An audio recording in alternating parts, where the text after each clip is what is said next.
பார்க்குறதுக்கு முன்னாடி சேனல் நான் உங்கள் இன்றைக்கி சூப்பரான முட்டைக்கறி செய்ய போகிறோம். நம்ம வீட்டில் முட்டைக்கறி செய்ய போகிறோம். வாங்க ஈஸியும் சூப்பராக வெளியே பார்க்கலாம். சமைக்க ஆரம்பிக்கலாம். முட்டைக்கறி செய்கிறதுக்கு பாத்திரம் வச்சாச்சு. தேவையான அளவு எண்ணெய் சேர்த்துக்கலாம். நம்ம ஒரு 10 முட்டை எடுத்து வச்சுருக்கோம், 5 பேர் சாப்பிட்ற மாதிரி. அதுக்கு ஒரு 75 ml ஆயில் சேர்த்துக்கலாம். சரிங்களா? ஆயில் நல்லா சூடாகட்டும். எண்ணெய் நல்லா சூடாகிடுச்சு. இப்போ மீடியம் சைஸில் ஒரு 3 வெங்காயத்தை கட் பண்ணி வச்சுருக்கேன். கூடவே 2 பச்சை மிளகாவை 4 கட் பண்ணி வச்சுருக்கேன். இது சேர்த்துக்கலாம். சேர்த்து மீடியமாக பொன்னிறமாக ஆகிற வரைக்கும் வறுத்து எடுத்துக்கலாம் வெங்காயத்தை. மக்களே, வெங்காயத்தை இந்த அளவுக்கு பொன்னிறமாக்கினா போதும். சரிங்களா? இப்போது இஞ்சி பூண்டு பேஸ்ட்டு 2 டேபிள் ஸ்பூன் சேர்த்துக்கலாம். இந்த முட்டைக்கறிங்கிறது இஞ்சி பூண்டு பேஸ்ட்டு கொஞ்சம் கரெக்டான அளவு சேர்த்தா தான் டேஸ்ட்டு கொஞ்சம் கரெக்டாக இருக்கும். சரிங்களா? இது ஒரு 2 நிமிஷம் பச்சை வாசனை போகிற வரைக்கும் நல்லா மிக்ஸ் பண்ணிக்கலாம்.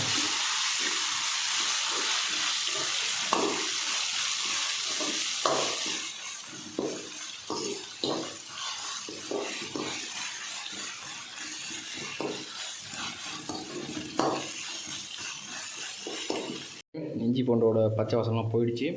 இப்போ 2 தக்காளி ரஃபாக கட் பண்ணி வச்சுருக்கேன். இது சேர்த்துக்கலாம். தக்காளி வந்து அதிகமாக சேர்த்தாக்க புளிப்பாயிடும்.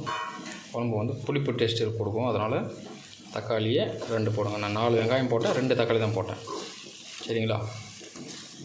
இப்போ இதை ஒரு 5 நிமிஷம் நல்லா வதக்கலாம். தக்காளி இதுலேயே நம்ம தக்காளி நல்லா வதங்கி எண்ணெய் பிரிஞ்சு வந்துடுச்சு பாருங்கள். ஒரு வாட்டி மிக்ஸ் பண்ணி விட்டுட்டு மசாலாவை சேர்க்க ஆரம்பிச்சிக்கலாம்.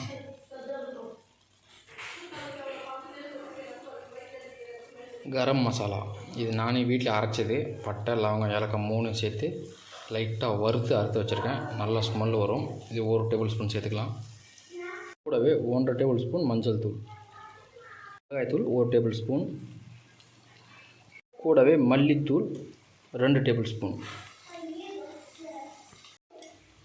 கொஞ்சமாக சேர்த்துக்கலாம். தேவைப்பட்டால் டேஸ்ட் பார்த்துக்கிட்டு சேர்த்துக்கலாம்.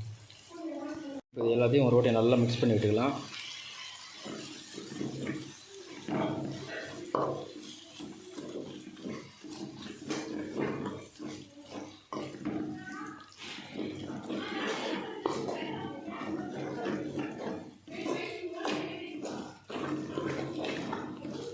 மசாலா போட்டு ஒரு 2 நிமிஷம் நல்லா மிக்ஸ் பண்ணி விட்டால் போதும்.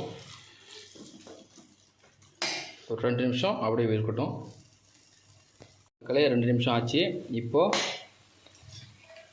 தேவையான அளவு தண்ணி சேர்த்து, நமக்கு முட்டைக்கறி ரொம்ப தண்ணியாக வேணும்னா அதுக்கேற்ற மாதிரி தண்ணி சேர்த்துக்கோங்க. இல்லை நம்ம கொஞ்சம் கிரேவிக்கு திக்காக வேணும் அப்படின்னா கொஞ்சமாக தண்ணி சேர்த்துக்கோங்க. சரிங்களா? இன்றைக்கி நம்ம 5 பேர் சாப்பிட்ற மாதிரி செய்ய போகிறோம்.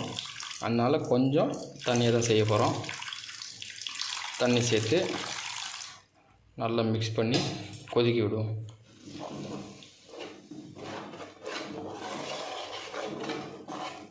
இந்த அளவுக்கு தண்ணி கரெக்டாக இருக்கும். சரிங்களா?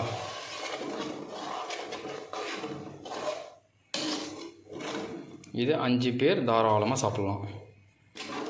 இது நல்லா கொதிக்க விட்டு அரைக்கணும். சரிங்களா? இது ஒரு 2 நிமிஷம் நல்லா பபுள்ஸ் வந்து கொதிக்கிட்டும். அதுக்கப்புறம் மிக்ஸி ஜாருக்கு மாற்றி அரைச்சிக்கலாம்.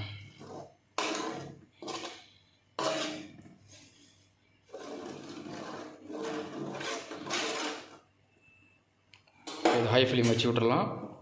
2 நிமிஷம் நல்லா கொதிக்கட்டும். மசாலா நல்லா கொதிக்குது பாருங்கள். நல்லா 5 நிமிஷம் நல்லா கொதிச்சிருச்சு. இப்போ அடுப்பு ஆஃப் பண்ணிடலாம். ஒரு 2-3 நிமிஷம் நல்லா அது ஆறட்டும். ஆறினதுக்கப்புறம் நல்லா பேஸ்ட்டாக அரைச்சிக்கலாம். சரிங்களா? நல்லா பேஸ்ட்டாக அரைச்சாச்சு. இப்போ இதை அதே பாத்திரத்தில் சேர்த்துக்கலாம்.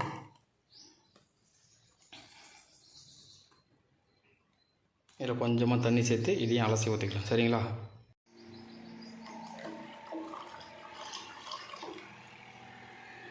இப்போ அடுப்பு ஆன் பண்ணி ஒரு 2 நிமிஷம் கொதிக்க விடலாம். ஃபஸ்ட்டு ஒரு 1/4 டேபிள் ஸ்பூன் உப்பு சேர்த்தோம்.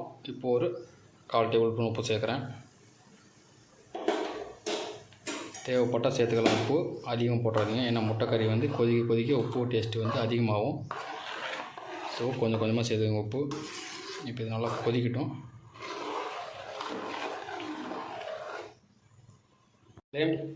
எங்கள் மசாலா கொதிக்குது. நீங்கள் நம்ம முட்டையை ஃப்ரை பண்ணி எடுத்துக்கலாம். சரிங்களா? ஒரு ஸ்பூன் எண்ணெய் சேர்த்துக்கங்க. சரிங்களா? எண்ணெய் அதிகமாக தேவையில்லை. சும்மா அப்படியே அந்த உப்பு, மஞ்சள், மிளகாய்த்தூள் போட்டு வறுத்து எடுக்க தான். 1 டேபிள் ஸ்பூன் எண்ணெய் போதும். சரிங்களா? பேனில் எண்ணெய் நல்லா சூடாகிடுச்சு. ஒரு 1/4 டேபிள் ஸ்பூன் மஞ்சள் தூள், ஒரு 1/2 டேபிள் ஸ்பூன் மிளகாய்த்தூள்.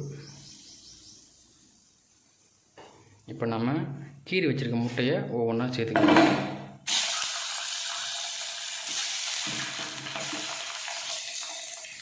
இந்த முட்டையை நல்லா கீறி விட்டுருக்கேன், அதை எடுத்து சேர்த்துக்கலாம்.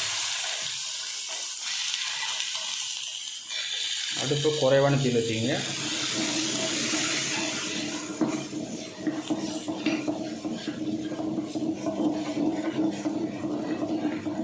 கூடவே ஒரு 1/4 டீஸ்பூன் உப்பு அப்படியே தூவி விட்ருங்க மேலே.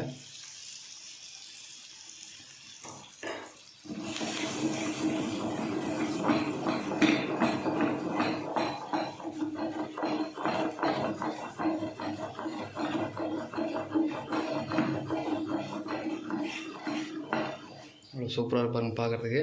அது கீரி வச்சதுலாம் தெரியுது அவங்களுக்கு. அதுக்குள்ளெல்லாம் மசாலா போய் இறங்கினா தான் அது ஒரு முட்டை கறியோட டேஸ்ட்டே வரும். சரிங்களா? முட்டை நல்லா ஃப்ரை ஆகிடுச்சு. இப்போ இது ஒவ்வொன்றும் எடுத்து நம்ம ரெடி பண்ணி வச்ச கிரேவியில் சேர்த்துக்கலாம்.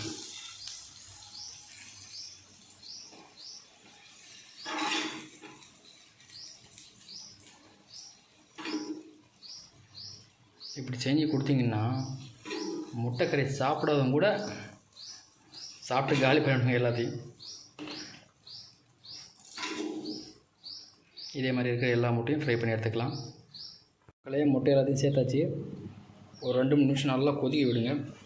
இந்த கொதிக்கட்டும். உப்பு காரெல்லாம் கரெக்டாக இருக்குது, சூப்பராக இருக்குது டேஸ்ட்டு. நான் சொன்ன அளவுலேயே போட்டு செய்யுங்க, வேறு லெவலில் இருக்கும். சரிங்களா? இது ஒரு 3 நிமிஷம் 4 நிமிஷம் நல்லா கொதிக்கட்டும். சரிங்களா? 5 நிமிஷம் நல்லா கொதிச்சிருச்சு. இப்போது தேங்காய் பால், நான் 1/2 மூடி தேங்காவை நல்லா அரைச்சி வச்சுருக்கேன், இது சேர்த்துக்கலாம்.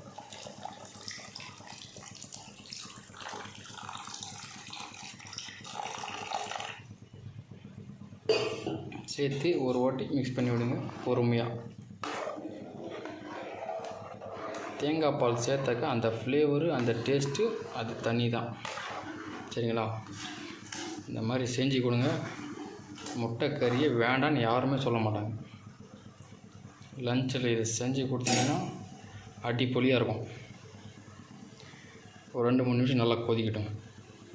2-3 நிமிஷம் நல்லா கொதிச்சிருச்சு. இப்போ கடைசியாக கொத்தமல்லி, கருவேப்பிலை அப்படியே மேலே தூவி விட்டுடலாம். முட்டை கறி சூப்பராக ரெடி ஆகிடுச்சு மக்களே. ட்ரை பண்ணி பார்த்துட்டு மறக்காமல் கமெண்ட் பண்ணுங்கள். இம்ரான் சார் குக்கிங் சேனலில் சப்ஸ்கிரைப் பண்ணுங்கள். முட்டை கறி பாருங்கள் எவ்வளோ சூப்பராக இருக்குது.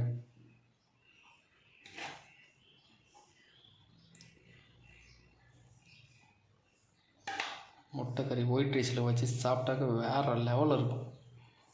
ட்ரை பண்ணி பார்த்துட்டு மறக்காமல் கமெண்ட் பண்ணுங்கள் மக்களே. இம்ரான் சார் குக்கிங் சேனலை சப்ஸ்கிரைப் பண்ணுங்கள். மீண்டும் ஒரு சூப்பர் ரெசிபியோட உங்களை சந்திக்கிறேன்.